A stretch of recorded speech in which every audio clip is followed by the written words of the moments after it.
வணக்கம். குமுதம் செய்திகளுக்காக நான் கற்பகவல்லி சிவகுமார். விரிவான செய்திகளை பார்ப்பதற்கு முன்னதாக இந்நேரத்திற்கான தலைப்புச் செய்திகளை பார்க்கலாம்.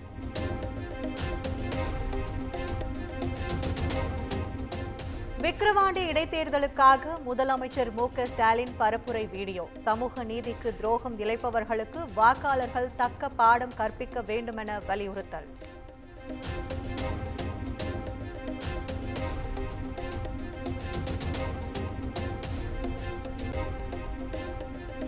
இந்த மாதம் முதல் புதிதாக 1,48,000 பெண்கள் மகளிர் உரிமை தொகையை பெற உள்ளனர்.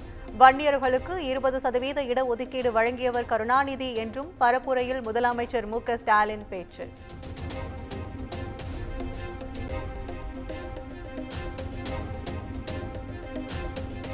விக்கிரவாண்டி இடைத்தேர்தலுக்கான வாக்குப்பதிவு இயந்திரங்களில் சின்னங்களை பொருத்தும் பணிகள் தீவிரம். தேர்தல் ஆணையம் தகவல்.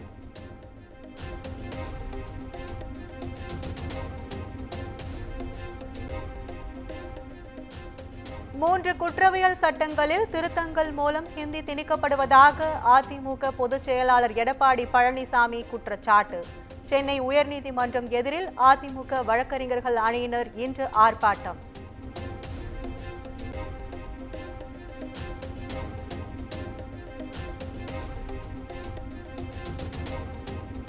சமூக நீதி பற்றி பேச திமுகவிற்கு எந்த தகுதியும் இல்லை. விக்கிரவாண்டி பிரச்சார பொதுக்கூட்டத்தில் பாமக தலைவர் அன்புமணி பேச்சு.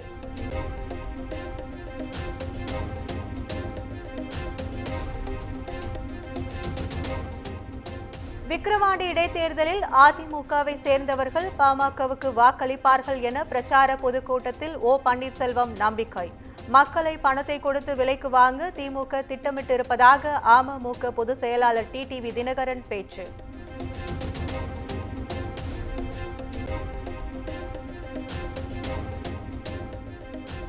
தமிழக அரசியலை மாற்றக்கூடிய மந்திர சொல்லாக விக்கிரவாண்டி இடைத்தேர்தல் இருக்கும் என பாஜக மாநில தலைவர் அண்ணாமலை நம்பிக்கை.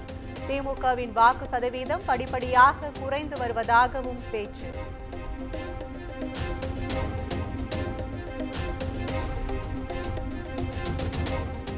100 கோடி ரூபாய் மதிப்பிலான சொத்துக்களை அபகரித்ததாக தொடரப்பட்ட வழக்கு. இடைக்கால ஜாமீன் கோரி தாக்கல் செய்த அதிமுக முன்னாள் அமைச்சர் எம்.ஆர். விஜயபாஸ்கர் மனு மீது இன்று தீர்ப்பு.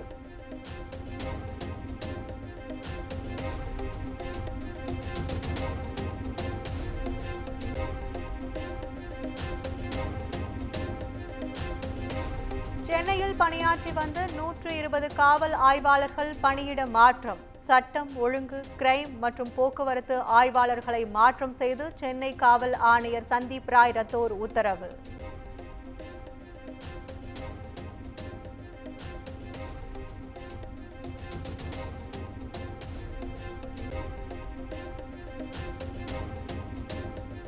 கிருஷ்ணகிரி அணையில் இருந்து முதல் போக பாசனத்திற்காக இன்று முதல் தண்ணீர் திறப்பு. வரும் நவம்பர் 11ஆம் தேதி வரை மொத்தம் 130 நாட்களுக்கு தண்ணீர் திறக்க தமிழக அரசு உத்தரவு.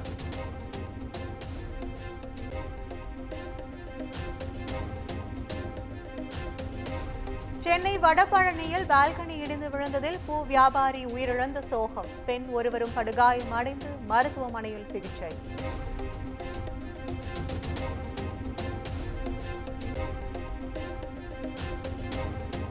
சென்னை மெரினா கடற்கரையில் காவலர் போல் நடித்து வழிப்பறியில் ஈடுபட்டு வந்த நபர் பொறி வைத்து பிடித்த தனிப்படை போலீசார்.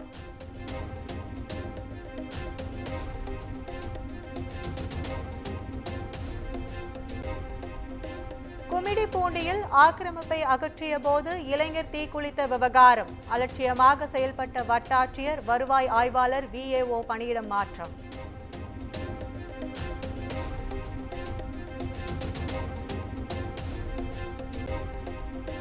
தென்காசி மாவட்டம் சங்கரன் கோவில் தாலுகா அலுவலகத்தில் தற்காலிக பெண் ஊழியருக்கு பாலியல் தொல்லை. வருவாய் ஆய்வாளர் 4 பேரை கைது செய்து போலீசார் விசாரணை.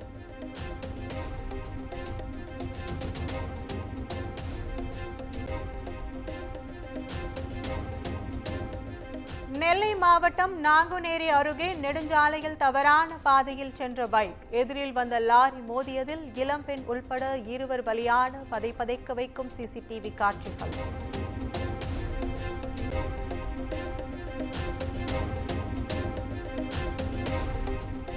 ராணிப்பேட்டை மாவட்டம் வாலஜா அருகே குடிபோதையில் நண்பனை கொலை செய்த ராணுவ வீரர் குண்டர் தடுப்பு சட்டத்தில் கைது செய்து சிறையில் அடைத்த காவல்துறை.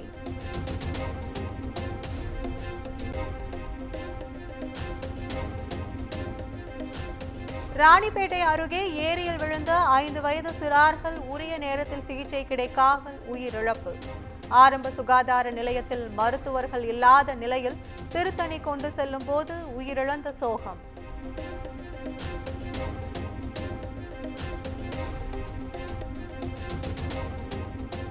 ராமநாதபுரம் மாவட்டம் தொண்டி பேரூராட்சியில் லஞ்சம் வாங்கிய செயல் அலுவலர் உட்பட 3 கைது.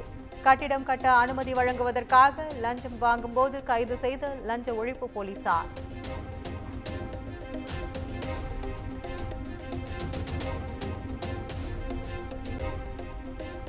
ஆனி மாத அமாவாசையை முன்னிட்டு முன்னோர்களுக்கு தர்ப்பணம். ராமேஸ்வரம் ராமநாத சுவாமி கோயிலில் ஆயிரக்கணக்கில் பக்தர்கள் குவிந்து தரிசனம்.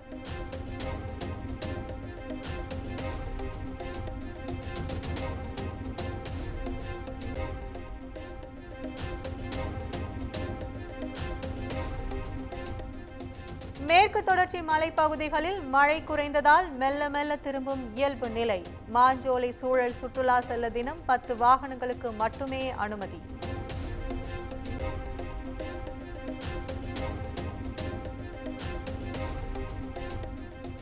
விருதுநகர் மாவட்டம் ராஜபாளையம் அருகே விவசாய தோப்புக்குள் புகுந்து காட்டு யானைகள் அட்டகாசம்.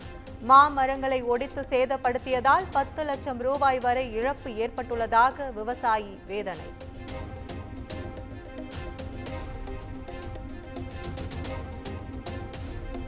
பாரிஸ் ஒலிம்பிக் போட்டிகளில் பங்கேற்க தேர்வாகியுள்ள இந்திய வீரர் வீராங்கனைகளுக்கு பிரதமர் மோடி வாழ்த்து. சிறப்பாக விளையாடி வெற்றி பெற்று நாட்டையும் நாட்டு மக்களையும் பெருமைப்பட வைப்பார்கள் என்ற நம்பிக்கை இருப்பதாக எக்ஸ் தளத்தில் பதிவு.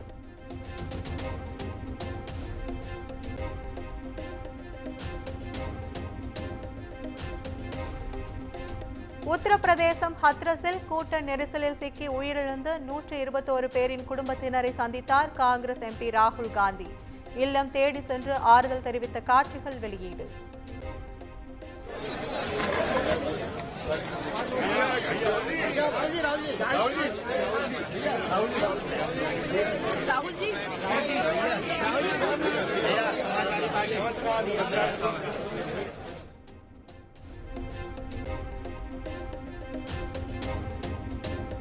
ஜார்க்கண்ட் முதலமைச்சராக மீண்டும் பதவியேற்றார் ஹேமந்த் சோரன்.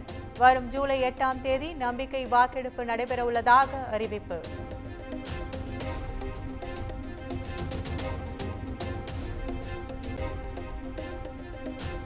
பிரஜ்வல் ரேவண்ணாவால் பாதிக்கப்பட்ட சிறுமிகள் மற்றும் பெண்கள் புகார் அளிக்க முன்வர வேண்டும்.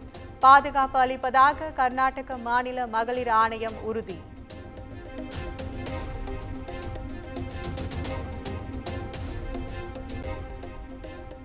இங்கிலாந்து பொதுத் தேர்தலில் இந்திய வம்சாவளி வேட்பாளர் ரிஷி சுனக்குக்கு கடும் பின்னடைவு. 14 ஆண்டு கால கன்சர்வேட்டிவ் கட்சியின் ஆட்சியை தகர்த்து லேபர் கட்சியின் கேட் ஸ்டாமர் தொடர்ந்து முன்னிலை.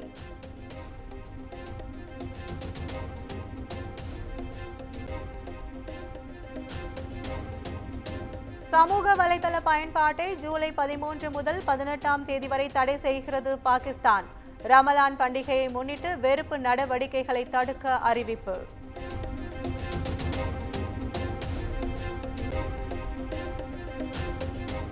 விம்பிள்டன் டென்னிஸ் தொடரின் 3வது சுற்றுக்கு ஜெர்மனியின் அலெக்சாண்டர் ஸ்வெரேவ் தகுதி. மகளிர் ஒற்றையர் பிரிவில் போலந்தின் ஸ்வியாடெக் 3வது சுற்றுக்கு முன்னேற்றம்.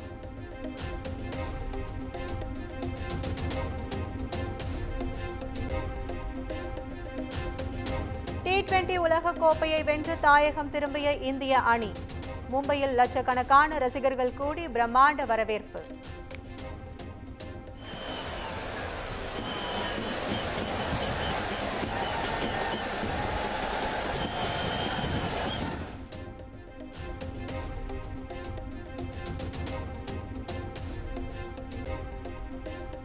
T20 உலக கோப்பையுடன் திறந்தவெளி வாகனத்தில் இந்திய அணி வீரர்கள் வெற்றி பேரணி. மரைன் டிரைவ் சாலையில் குவிந்த லட்சக்கணக்கான ரசிகர்கள் ஆரவாரத்துடன் நிகழ்ச்சிமிகு வரவேற்பு.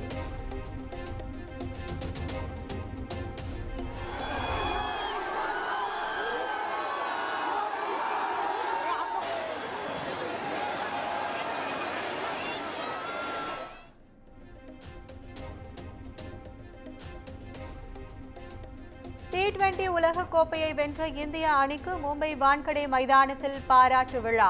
வீரர்களுக்கு 125 கோடி ரூபாய் பரிசு தொகையை வழங்கிய BCCI.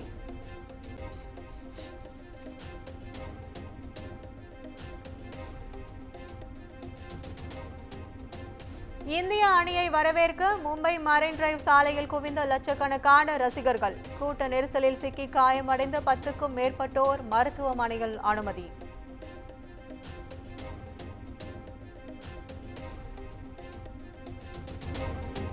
ஷங்கர் இயக்கத்தில் பிரம்மாண்டமாக உருவாகியுள்ள இந்தியன் 2 திரைப்படத்திற்கு U/A சான்றிதழ். வரும் 12ஆம் தேதி வெளியாகும் நிலையில் பெரும் எதிர்பார்ப்பில் ரசிகர்கள்.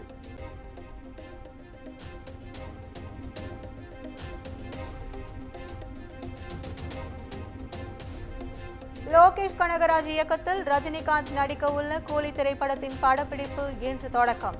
ஹைதராபாத்தில் பூஜையுடன் தொடங்கும் என அறிவிப்பு.